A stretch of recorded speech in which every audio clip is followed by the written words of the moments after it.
This is part two on how to forgive. We talked about forgiveness in the first video, and I want to do a really brief video on how to actually forgive because it's very difficult to do that. But before I do that, I want to give you a story of a very interesting man who lived in the first century.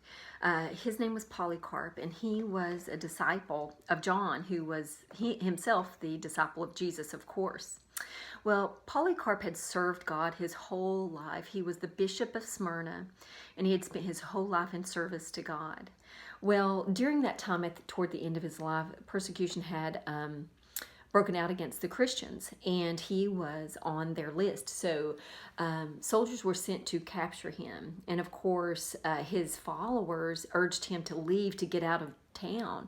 But you know what Polycarp said? He said, he's lived a long life. He has done everything that he felt God wanted him to do, and he is actually ready to go meet God himself. So when the soldiers came, they may have been expecting someone to put up a fight of some sorts before they could apprehend him, but what they found was something quite different. Polycarp invited them into his home. He made them dinner, and he gave them something to drink, and then he said, when we're done, I'll be ready to go. And so that really baffled the soldiers. They actually felt guilty for taking him away. It was their job, and so they did take him away, captured him and took him away. But they knew that Polycarp knew what they were going to do to him.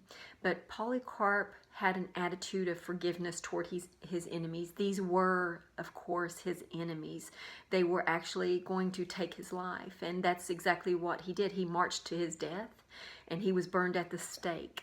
And he is one of the most magnificent martyrs of Christianity for that reason, because he did do the will of God. He did what was very hard to do, and he forgave his enemies as he trusted God in walking to his death. So what does this have to do with how to forgive? Well, let's recap a little bit about what we talked about last time on forgiveness. Remember, first of all, we had to have a definition of what forgiveness is. If you recall, I'd said that all of us probably know what forgiveness is until we actually have to do it and have to do something that is so hard to do for many people, depending on the extent of the damage that's been done to you by another person. And if you remember, that definition was a willingness to absorb the pain of foregoing personal retribution for an injustice that has been committed against you. And the important word there is personal retribution, because we certainly should allow law enforcement to take its action, the justice system to kick into gear if we've been assaulted or hurt physically or in one of those kinds of ways. So we don't want to confuse forgiveness with accepting injustice, because that's certainly not what forgiveness is in a personal aspect. But that is a working definition. And remember, we talked about why would we forgive? What's the point in forgiveness?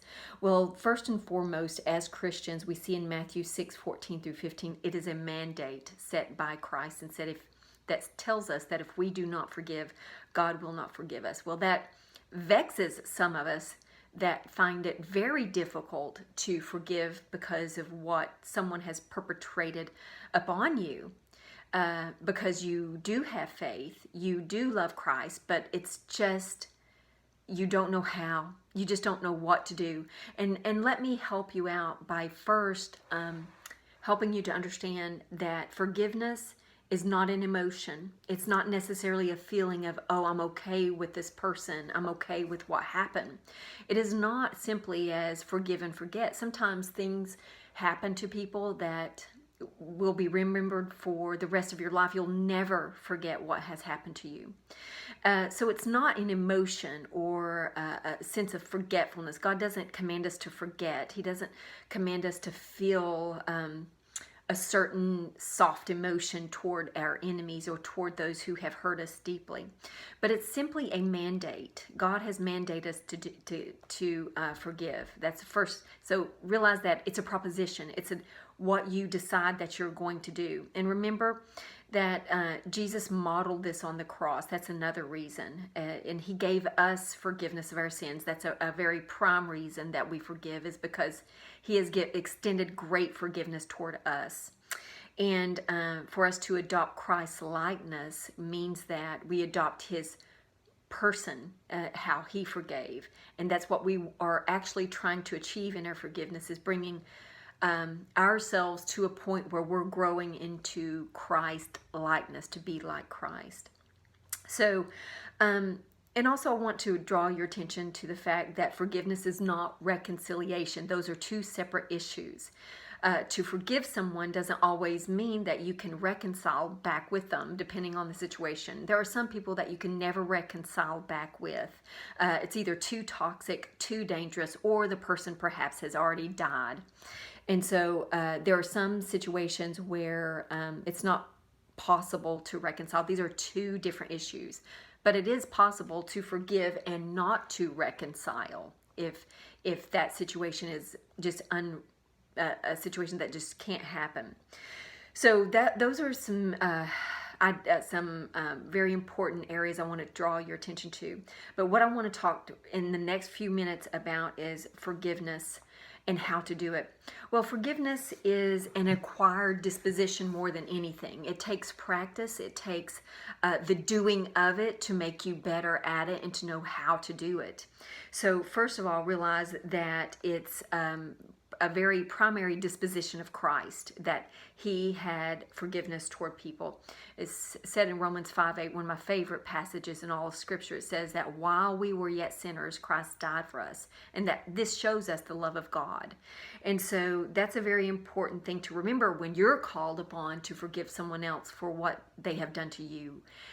So the first order of business is to recall what Christ has done for you and to recount that in your mind, rather than recounting the offense that has happened to you, or that may be a long-standing something that you're dealing with for even the rest of your life. So we need to maybe recall, let's go back and read Ephesians, the entire Ephesians chapter 1, and write down all the things that Christ has given to you. When you ruminate, or when you think about these things and replace what has offended you in your mind and in your thoughts, what you're actually doing is you're building up the capacity to forgive someone else. So sometimes it takes a lot of practice to do this, and I would suggest journaling. So one thing that people do when they're trying to forgive is they have what has happened to them in their mind, and then they write that down. And you write that offense down, but then you go back into your journal and you write down all that Christ has done for you, and you ruminate, you think about that, you memorize some of those passages that help you to have a forgiving disposition. And that gives you actually the power to forgive other people when you realize how much you have been forgiven by Christ. Another thing is, when you are wrestling with forgiveness, it's very important to take it as a discipline. That means gather as much material that you can to help you to have that disposition. That would mean find books on forgiveness and read some of those books on a weekly basis so that you can saturate yourself in that. Read a biography about a Christian who forgave. Maybe read about Polycarp or some of the church history or some of the church fathers. Perhaps you know of some stories that you can ruminate on forgiveness. And that really pushes out these thoughts of, I can't get over it, I can't forgive them. And so I want you to remember that there is first the proposition of forgiveness. That is, a proposition is an assertion that expresses a judgment or an opinion. So that's your first stage. I decide I'm going to forgive this person. Write it even in your journal. I will forgive. Okay? And then that sets you about in orienting yourself toward that. And then you adopt an attitude of forgiveness. Now that's really important when you cannot, when the person or people that you need to forgive are not someone you can go to. They've either died or it's just something that you can't rectify with them and reconcile with them. But you adopt an attitude of forgiveness, which means that you tell God that you forgive this person, and you act that out in your daily thought life and in your actions. as you keep recounting your forgiveness to God, and then rediscovering what Christ has done for you will aid you in that until it starts to deaden your hostilities. It starts to deaden your anger. You're no longer giving voice to that part of anger and unforgiveness and bitterness. What you're doing is you're atrophying those aspects while you are building up the Spirit in you. You're building up Christ likeness in you. And so then, of course, you do the practicing part, which is the part of journaling, remembering, meditating on what God has done for you, reading the scriptures that correlate with forgiveness. One of the good passages to recall is in Matthew, I think it's Matthew 18, that talks about the wicked servant who failed to forgive. So we do not want to be that kind of person, but these are the kinds of things we need to do when we try to forgive. We don't just say it and it's magically going to happen and we're just going to automatically feel really happy and peaceful about what's happened and forgiveness. It's actually hard work. It's work to adopt Christ likeness. It's work to journal your thoughts. It's a level of work to practice forgiveness on a daily basis and sometimes on a minute-to-minute basis. To maybe get in a group of people that are trying to do the same thing and you have a study that helps you to get through that. Perhaps you need to be reading books on that biography. See, this is work, isn't it? But in the end, that work pays off because it does bring you a level of peace and security. It gives you strength and power to forgive people in life. It helps you to help others. It helps you to learn how to suffer well for Christ like Polycarp did.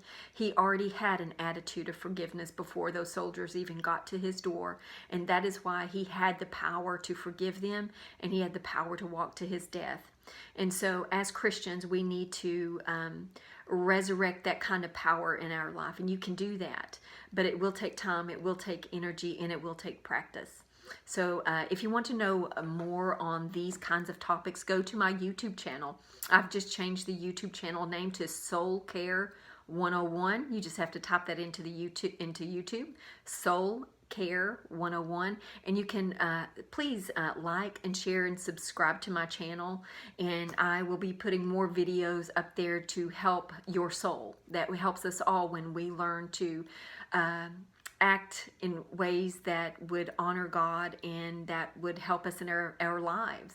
So I hope this little bit is helpful. I may not do any more videos on Facebook, but you can always find my channel at Soul Care 101. Thanks for watching. Have a great day. Bye.